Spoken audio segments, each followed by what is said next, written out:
Hello guys, मेरे YouTube channel में आपका स्वागत है। मेरा नाम है मनमोहन मिश्रा। तो आज हम इस वीडियो में डिस्कस करने वाले एक इंपॉर्टेंट टॉपिक के बारे में, उसका नाम है पीआईपी। तो जैसा कि आपको पीआईपी के बारे में फुल फॉर्म पता होगा कि परफॉर्मेंस इंप्रूवमेंट प्लान, और कोई कोई इसे पीआईपी बुलाता है, कोई कोई इसे पीईपी कहते हैं। तो पीईपी बेसिकली कुछ परफॉर्मेंस एनहांसमेंट प्लान होता है। तो बेसिकली वो दोनों सेम ही होता है, कुछ अलग अलग नाम से कोई कोई कंपनी में बुलाते हैं। तो अगर आपने कभी ना कभी कंपनी में काम किया होगा तो आपने इस वर्ड से तो गुजरे ही होंगे। तो बेसिकली ये होता क्या है, मान लीजिए अगर आपका परफॉर्मेंस कुछ प्रॉब्लम रहता है, मतलब मान लीजिए आपने 6 मंथ या क्वार्टरली हो गया या ईयरली हो गया, वो जो इवैल्यूएशन होता है कंपनी का, ये totally company to company vary करता है। तो जो अपना इवैल्यूएशन करते हैं और वो जब जानते हैं कि आपको जितना सैलरी मिल रहा है उसके हिसाब से आप प्रोडक्टिव नहीं हैं, तो आपको उस हिसाब से वो पीआईपी में रखते हैं। तो बेसिकली पीआईपी का मतलब तो आप समझ ही गए होंगे, परफॉर्मेंस इंप्रूवमेंट प्लान। तो आपको उसमें रखा जाता है। तो ये बेसिकली कभी कभार आप देखेंगे कोई कोई कंपनी में ये 1 मंथ का होता है, कोई कोई कंपनी में 2 महीने का होता है, कोई कोई कंपनी में 3 मंथ का होता है। तो जब ये रखा जाता है तो आपका क्या होता है कि रिव्यू मीटिंग होती है वीकली। कोई कोई में आपको 2 वीक में एक बार रिव्यू मीटिंग देखेंगे जब आप पीआईपी में होंगे। तो आप जब पीआईपी में होंगे तो आपको हर चीज़ें आपकी ट्रैक की जाएगी कि आप क्या क्या चीज़ें कर रहे हैं, और आपको बताया जाएगा कि आप कैसे इम्प्रूव कर सकते हैं। तो उसमें आप क्या है कि जो जो चीज़ें आप करेंगे उसका आपको एविडेंस अटैच करना पड़ेगा, और वीकली जो रिव्यू मीटिंग होगी एचआर और मैनेजर के बीच में और आपके बीच में, तो उसके बीच में आपका डिस्कस होगा और उसमें कमेंट दिया जाएगा। तो उसी के बीच में आपको कई सारे एचआर बोलेंगे कि आप या तो टर्मिनेट हो जाइए या तो आप रिज़ाइन कर दीजिए। तो बेसिकली जो इंडिया में है, ये मैं आपको बता रहा हूँ, एक्चुअली ये आया है कि परफॉर्मेंस इंप्रूवमेंट के लिए, लेकिन जो इंडिया में है ना, इसको थोड़ा प्रॉपरली फॉलो नहीं किया जाता है। तो बेसिकली इंडिया में जो है, अगर आपको पीआईपी में रखा जाता है तो ये एक तरीके से षड्यंत्र ही होता है। तो आप मतलब अगर आपको पीआईपी में रख दिया गया है तो आप ये समझिए कि आपका काउंटडाउन शुरू हो चुका है, क्योंकि ये इंडिया की बात कर रहा हूँ मैं। अगर आप फॉरेन कंट्रीज़ या दूसरी कंट्रीज़ में जाते हैं तो उसको आप सीरियसली फॉलो किया जाता है कि हाँ इम्प्रूवमेंट करेंगे तो आपको रखेंगे। लेकिन इसमें क्या होता है कि आप जैसे ही पीआईपी में आ जाएंगे तो आपको एचआर या फिर कोई मैनेजर आपको कॉल करेगा या आपसे कनेक्ट होंगे और आपको बोलेंगे कि आप या तो रिज़ाइन कर दीजिए या तो टर्मिनेट हो जाएंगे। तो आपको धमकाया जाएगा एक टाइप का। कुछ 90% कंपनीज तो इंडियन कंपनीज यही फॉलो करती है।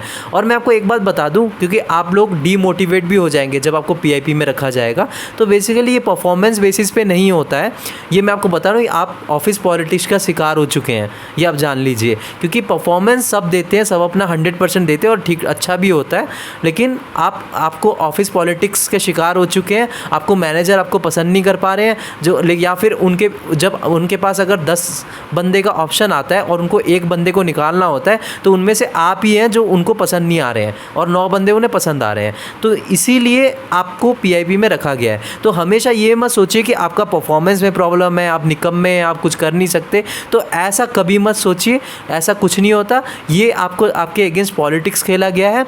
तो अब आपको करना क्या अगर आप पीआईपी में हैं? तो सबसे पहली मैं बात बता देता हूँ, आपको कुछ टिप्स देता हूँ, क्योंकि ये चीज़ आपको जानना बहुत ज़रूरी है।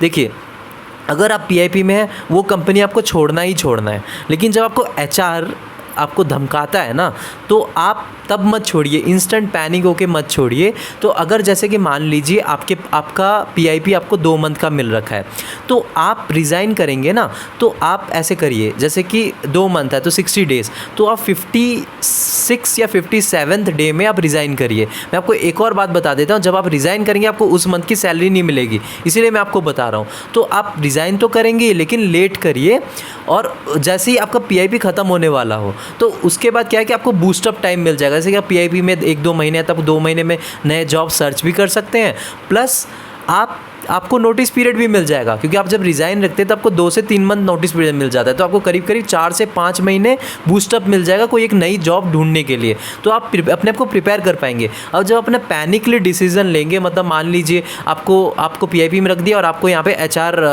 बार बार बोल रहे हैं कि यार रिज़ाइन कर दो या टर्मिनेट हो जाओ, रिज़ाइन कर दो या टर्मिनेट हो जाओ। और मैं आपको एक बात बता देता हूँ, टर्मिनेट करना इतना आसान नहीं है।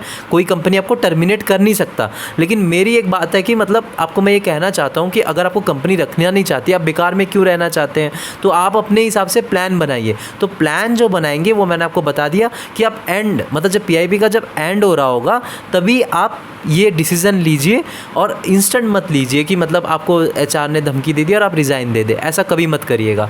तो आप ये डिसीज़न ऐसा लीजिए। उसके बाद आप जब नोटिस पीरियड में होंगे आप उसके लिए रिक्वेस्ट कर सकते हैं एचआर या मैनेजर को कि मैं नोटिस पीरियड पूरी तरह से सर्व करना चाहता हूँ जो 2 या 3 महीने का है। तो उस बीच अपने आप को प्रिपेयर करके एक नया जॉब ढूंढ सकते हैं। लेकिन अगर आप पैनिकली रिज़ाइन कर देंगे तो आपको उस मंथ की सैलरी नहीं मिलेगी और आपका नोटिस पीरियड भी कम हो जाएगा और आपको डेज़ भी कम हो जाएगा, तो आप जॉबलेस के जो डेज़ हैं वो ज़्यादा बढ़ जाएंगे। तो उसके चक्कर में आप ये मत पड़िए। आप जॉब तो आपको छोड़नी ही छोड़नी है, ये इंडिया का मैं आपको बता रहा हूँ क्योंकि इंडिया में ये फॉलो किया जाता है, कोई ज़्यादा लड़ने वड़ने से कोई फ़ायदा नहीं है।